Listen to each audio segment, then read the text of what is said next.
ሰላም ሰላም ቤተሰቦች እንዴት ከረማችሁ? ከኛ ሁሉ እግዚአብሔር ይመስገን በጣም ደህና ነን። እንግዲህ ያው ድጋሜ ተመልሰን መተናል ማለት ነው እኔና ዲያቆን።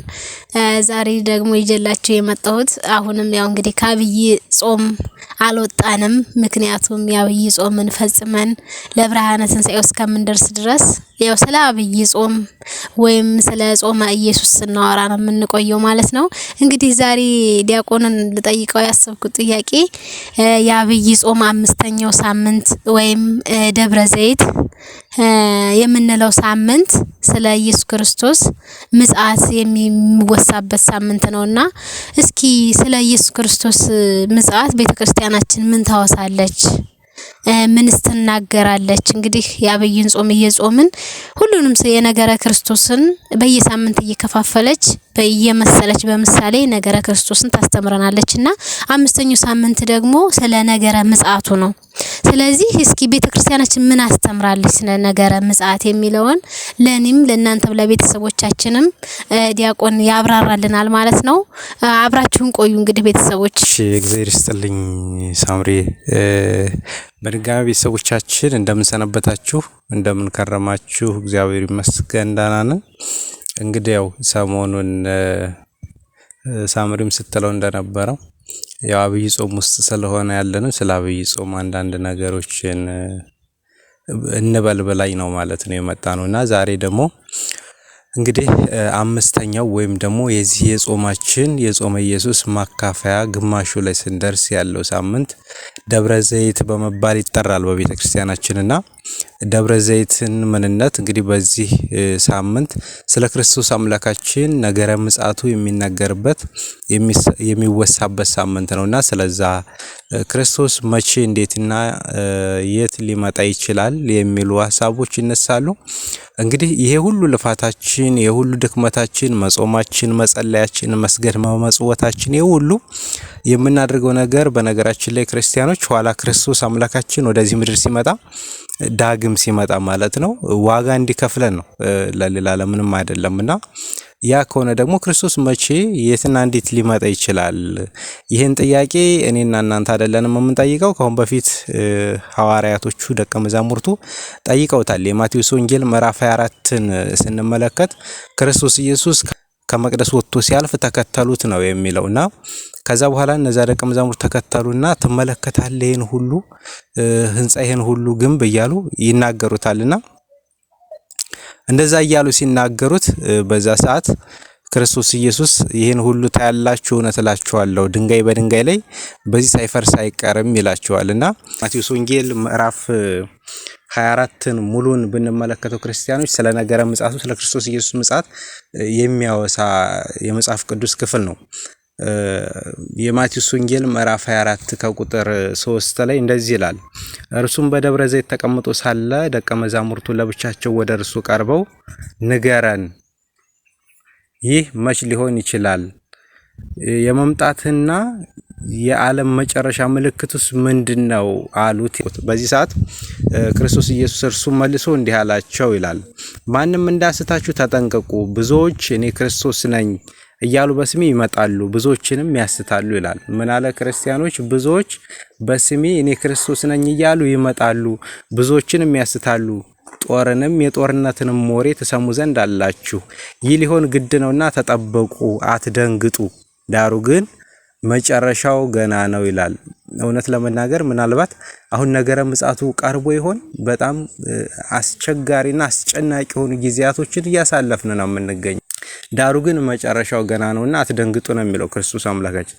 ህዝብ በህዝብ ላይ መንግስትም በመንግስት ላይ ይነሳልና ራብም ቸነፈርም የምድር መናወጥም በልዩ ልዩ ስፍራ ይሆናል። እነዚህ ሁሉ የምጣር መጀመሪያ ናቸው ይላል። እነዚህ ሁሉ የምጣር መጀመሪያ ናቸው። በዚያን ጊዜ ለመከራ አሳልፈው ይሰጧችኋል፣ ይገድሏችኋልም። ስለ ስሜም በአሕዛብ ሁሉ ዘንድ የተጠላችሁ ትሆናላችሁ። በዚያ ጊዜ ብዙዎች ይሰናከላሉ፣ እርስ በርሳቸውም አሳልፈው ይሰጣጣሉ፣ እርስ በርሳቸውም ይጣላሉ። ብዙ ሐሰተኞች ነቢያትም ይነሳሉ፣ ብዙዎችንም ያስታሉ። ከአመፃ ብዛት የተነሳ የብዙዎች ሰዎች ፍቅር ትቀዘቅዛለች። እስከ መጨረሻው የሚጸና ግን እርሱ ይድናል። ለአሕዛብ ሁሉ ምስክር እንዲሆን ይህ የመንግስት ወንጌል በዓለም ሁሉ ይሰበካል። በዛን ጊዜ መጨረሻው ይመጣል። እንግዲህ በነቢዩ በዳንኤል የተባለው የጥፋት ርኩሰት በተቀደሰው ስፍራ ቆሞ ስታዩ አንባቢው ያስተውል። በዚያን ጊዜ በይሁዳ ያሉ ወደ ተራራዎች ይሽሹ፣ በሰገነትም ያለ በቤቱ ያለውን ሊወስድ አይውረድ፣ በእርሻ ያለም ልብሱን ይወስድ ዘንድ ወደ ኋላው አይመለስ። በዚያችም ወራት ለርጉዞችና ለሚያጠቡ ወዮላቸው። ነገር ግን ሽሽታችሁ በክረምት ወይም በሰንበት እንዳይሆን ጸልዩ። በዚያን ጊዜ ከዓለም መጀመሪያ ጀምሮ እስከ ዛሬ ድረስ ያልሆነ ከእንግዲህም ከቶ የማይሆን ታላቅ መከራ ይሆናል። እነዚያ ቀኖችስ ባያጥሩ ሥጋ የለበሰ ሁሉ ባልዳነም ነበር። ነገር ግን እነዚያ ቀኖች ስለተመረጡ ሰዎች ያጥራሉ። በዚያን ጊዜ ማንም እነሆ ክርስቶስ ከዚህ አለ ወይም ከዚህ አለ ቢሏችሁ አትመኑ። ክርስቶስ ከዚህ አለ ወይም ከዚያ አለ ቢሏችሁ አትመኑ። ሐሰተኞች ክርስቶሶችና ሐሰተኞች ነቢያት ይነሳሉና ቢቻላቸውስ የተመረጡትን እንኳን እስኪያስቱ ድረስ ታላላቅ ምልክትና ድንቅን ያሳያሉ። እነሆ አስቀድሜ ነገርኳችሁ። እንግዲህ እነሆ በበረሃ ነው ቢሏችሁ አትውጡ፣ እነሆም በልፍኝ ነው ቢሏችሁ አትመኑ። መብረቅ ከምስራቅ ወጥቶ እስከ ምዕራብ እንደሚታይ የሰው ልጅ መምጣትም እንዲሁ ይሆናልና። በድን ወዳለበት በዚያ አሞራዎች ይሰበሰባሉ። ከዚያ ወራት መከራ በኋላ ወደ ውስጥ ፀሐይ ይጨልማል፣ ጨረቃም ብርሃኗን አትሰጥም፣ ከዋክብትም ከሰማይ ይወድቃሉ፣ የሰማይ ኃይላትም ይናወጣሉ። በዚያን ጊዜ የሰው ልጅ ምልክት በሰማይ ይታያል። በዚያን ጊዜም የምድር ወገኖች ሁሉ ዋይ ዋይ ይላሉ። የሰው ልጅን በኃይል በብዙ ክብር በሰማይ ደመና ሲመጣ ያዩታል። መላእክቱንም ከታላቅ መለከት ድምጽ ጋር ይልካቸዋል። ከሰማያትም ዳርቻ እስከ ዳርቻው ከአራቱም ነፋሳት ለእርሱ የተመረጡትን ይሰበስባሉ። ምሳሌውን ከበለስ ተማሩ ይላል ክርስቲያኖች። ጫፏ ሲለሰልስና ቅጠሏ ሲያቆጠቁጥ ያን ጊዜ በጋ እንደቀረበ ታውቃላችሁ። እንዲሁም እናንተ ደግሞ ይህንን ሁሉ ስታዩ በደጅ እንደቀረበ ተመልከቱ። እስካሁን የጠቀሰውን ምልክት ሁሉ ስታዩ ምጽአቱ እንደቀረበ ተመልከቱ አለ ክርስቶስ አምላካችን።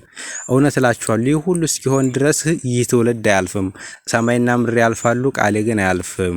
ስለዚያች ቀንና ስለዚያች ሰዓት ግን ከአባት ብቻ በቀር የሰማይ መላእክትም ቢሆኑ ልጅም ቢሆን የሚያውቃት የለም ይላል ክርስቶስ አምላካችን። ልብ በሉ ክርስቲያኖች፣ ስለ ቃሉ የቃሉ ባለቤት ክርስቶስ አምላካችን ስሙ የተመሰገነ ይሁንልን።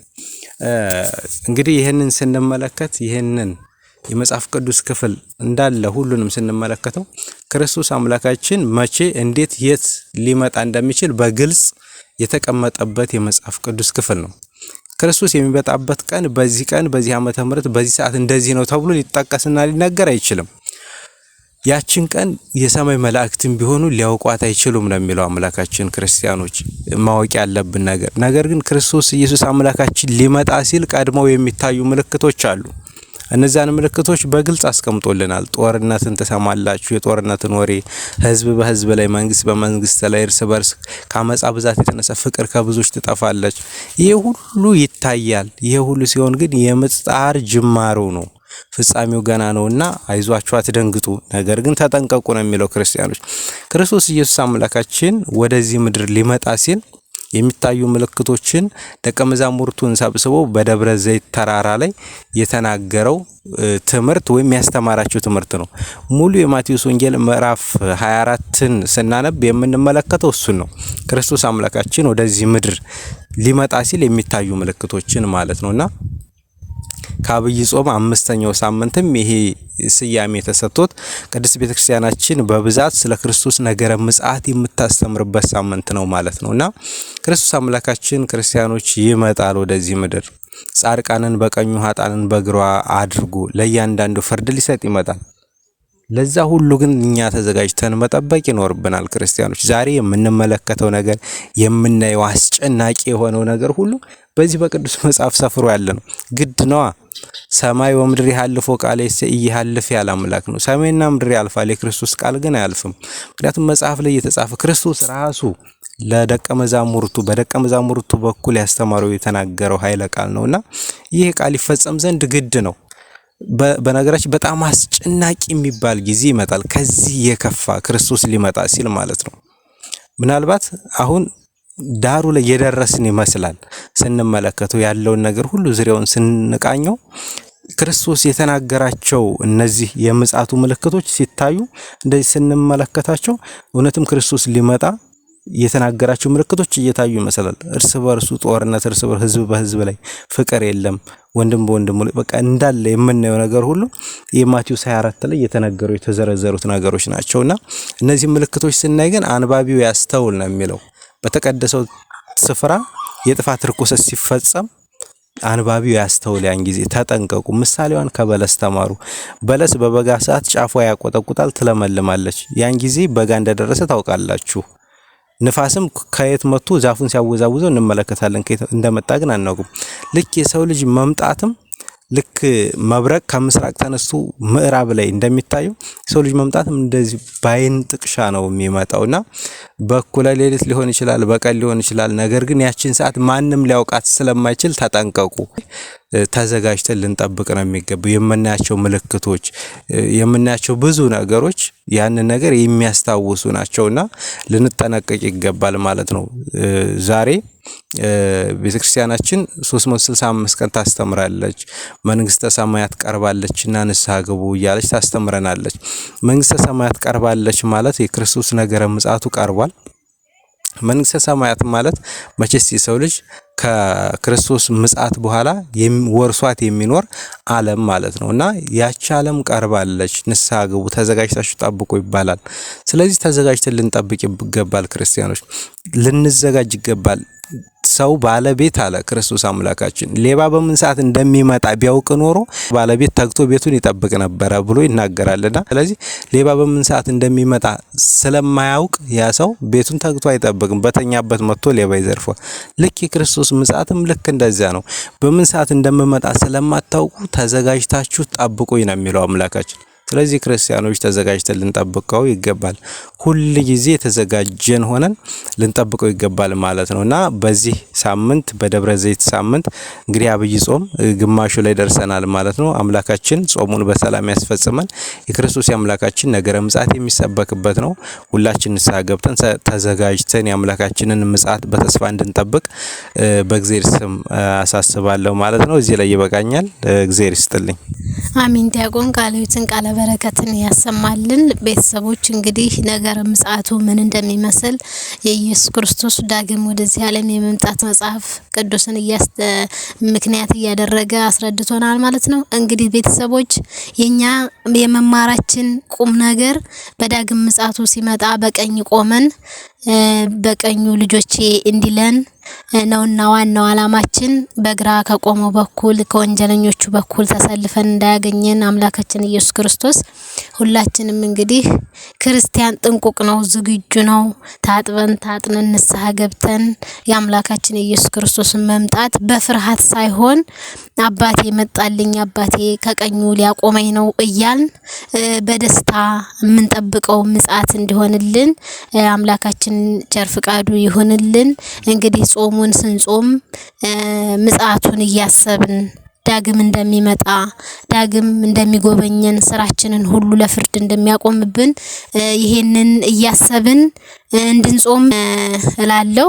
እንግዲህ ጌታችን ኢየሱስ ክርስቶስ አሁንም ለብርሃነ ልደቱ ለብርሃነ ጥምቀቱ እንዳደረሰን አሁንም ጾሙን የሰላም የፍስሐ አድርጎልን ለብርሃነ ትንሣኤው በሰላም ያድርሰን። የምንሰማውን መጥፎ ወሬ ሁሉ ያርቅልን እላለሁ። አሁንም ቤተሰቦች ተከታተሉን። በእውነት የምናተርፍበት ነገሮች ብዙ ነገሮችን እየሰራንላችሁ ነው ማለት ነው። አሁንም ሼር፣ ላይክ፣ ሰብስክራይብ እያደረጋችሁ አዲስ የምትመጡ ቤተሰቦቻችንም ኮፒ እያደረጋችሁ ለየጓደኞቻችሁ ሼር እያደረጋችሁ አብራችሁን ተከተሉን፣ አበረታቱን እላለሁ። ዳግም እስከምንገናኝ ቸር ሰንብቱ።